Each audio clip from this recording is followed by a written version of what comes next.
what is N8n? If you haven't heard about it yet, it seems to be blowing up in the automation space, so I figured it'd be a good time to go over it. So what is N8n? As you can see here, it is a workflow automation software. So what does that mean? It's very similar to something like Zapier or make.com, but it's essentially like a node-based interface where you can connect to different apps and then connect those apps into a workflow.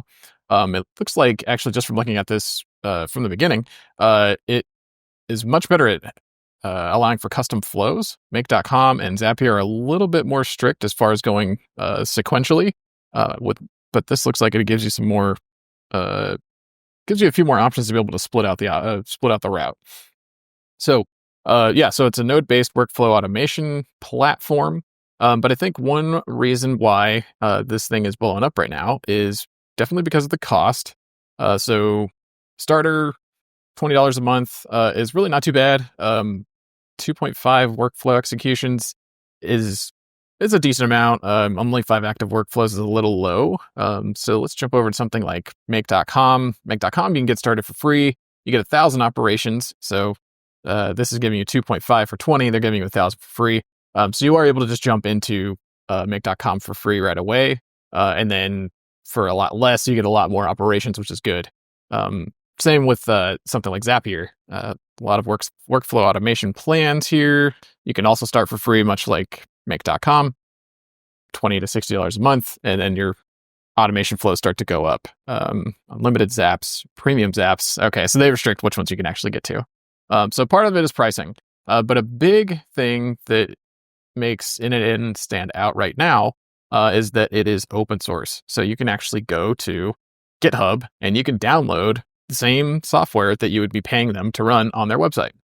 So if that's something that you want to do, that is definitely an option. And then just going to touch on this at the bottom here, since there's undoubtedly going to be an N8n debate. It means nodemation, or it's pronounced N8n. He gets that question quite a bit. Mostly he just wanted something shorter than nodemation. He didn't want to type it out every time, which is great. So definitely appreciate the background on that. So N8n, workflow automation. Let's jump into it real quick and see what it looks like. Let's sign in. All right, so I've actually paid for it at this point. I've just did the starter plan, $20 a month. So this is kind of what your dashboard would look like. I'm going to open up the workspace. I haven't actually done anything with it yet, so I'm going to go ahead and open it up. Alrighty, we can start from scratch. This is something that I've noticed right away. So test a ready-to-go AI agent example is actually really powerful, mostly because of this situation here. So AI agent, is straightforward enough. I mean, you're just going to connect it up to an AI. So not familiar with that. We can go over that a little bit more in the future.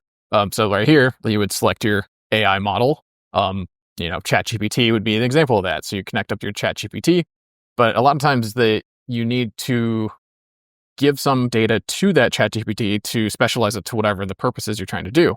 By default, it's just the, trained GPT out of the box that OpenAI has created, but it's not specific to whatever your, potential business flow or whatever may be looking to do. So you would need to connect it up to some memory. So you would either give it some documents that would instruct it, like, hey, these are the things that you need to talk about if people are asking you questions, or guide it back to certain, ideas or answers that you want it to say, rather than just the out-of-the-box OpenAI model. And then what's really cool then is you can just connect that up to your memory rather than trying to manage that.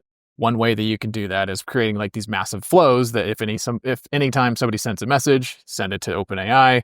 Also send it the data that you normally want it to use when answering questions. But in this case, it's already given you a place to store that memory rather than trying to shove all that information into the message, which is what you would have been doing in the past. And then, of course, it also has a connection for tools. So that's also super helpful. So now you can say, like in that example, you would have your AI model. It could go look at the data to determine, okay, find me contact this person and set up a meeting for them. It would take that message, look through your contacts, and then be able to connect to Google Calendar and set up that meeting. So this node is actually super powerful. It's really probably a big feature that's making this thing blow up right now. And then the other thing that is really huge that we also talked about was the open source aspect of it. So you can literally go and download this thing and run it in the cloud. So you could run it in an AWS, you could run it on your own computer. Just need a Docker image, and then you can start hosting it for free. And then you're only paying for the compute cost, and you're not paying their processing cost of whatever it was, $20 a month. Depending on how much work you're doing, AWS processing would be super, super cheap. So that is a big, big benefit to this. So this is just a quick overview of what it is. I actually don't know how to, I guess it's not going to let me move around. Okay, so that moves. Welcome to N8n. Let's go ahead and get rid of that and that. There we go. All right. So command drag is a secret here. All right. And so, yeah, it's getting into the more of how this actually works is just your basic node interface. So you would connect one node to another. Obviously, this has some connecting nodes as well. But let's jump back and do like a basic one. So let's add a project. Yeah, I don't want to save that right now. Just a workflow. Let's start from scratch. All right. Okay. So normally when thinking about this, you would need to have a way to start the workflow. So something needs to kick off whatever you're trying to do. A lot of flows right now are doing a lot of scraping or trying to pull in a bunch of data from a certain location and then process that data through some flows. So that's definitely one thing you could do. A lot of times you do that through you could do a trigger, manual trigger. So like if you went and had a bunch of data, you could manually pull in that data. Otherwise, you could look for app events. So you could connect to something else. Like this is probably a pretty easy one that would be easy to grasp. So something like Airtable. Airtable is just like a fancy version of Google Docs. So let's actually go down to that instead. So Google Sheets, nice, easy way to think about it. So on row add or on row updated is probably the simplest way to think of kicking off a trigger. Like, hey, I've added a new row. Go ahead and do that. So like, for example, we could do some sort of automatic posting. So let's see, like social media. So what you could do is you could essentially create a database of posts that you want to schedule for posting rather than sitting there all day trying to remember every 15, 30 minutes to spread out your whatever LinkedIn post. But what you would do here is connect this up to Google Sheets. And then anytime you put a row, add a new row to a Google Sheet, to your specified Google Sheet, it would see that change and then be able to kick off the next few steps. So we'll get back to that. So you would add a Google Sheet and then action in app. So let's see. Maybe, yeah, we would probably do an action in app and say, okay, cool, found a new row. Depending on what we want to do next, you could either directly post it into something else. So let's see if we've got LinkedIn. There we go. You could say, okay, cool, create a post. Want to add to the row, create a post. Super simple right there. You need to create some credentials to be able to create that, fill out that node. So we'll get back to that. But hopefully that gets the idea across. Now, the really powerful thing that can happen here is that you can probably add a node in between. So if we were going to do that, actually, they have advanced AI. So that could be something useful. Basically, yeah, that's pretty much all we're going to do is just message a model. In that case, you would connect up to your OpenAI credentials, which you need your own OpenAI account to be able to do that. And then be able to give the context of message this model with, hey, update this data, update given row data to be a well-performing, engaging post on LinkedIn.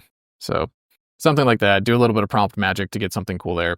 And then that'd pretty much be it. Then you'd add the data from whatever you just pulled from, which we will need to figure that out. And then add message, right? And so now you can look for a row added, run it through GPT to improve it or whatever, and then send it off to LinkedIn. And there's probably also a timer on this as well. Or you could set up something that does more of a timing thing. Another feature that I think is really helping N8n blow up right now is templates. There we go. Yeah, 1298 workflow automation templates. Templates aren't new. Make and Zapier both support templates. So you can basically blueprint out or whatever, save and download whatever these workflows you end up building.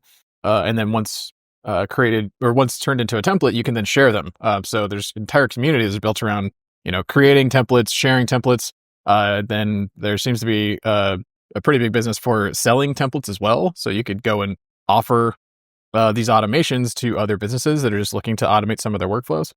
So that's I think another huge piece to the success of N8n right now is the whole template community.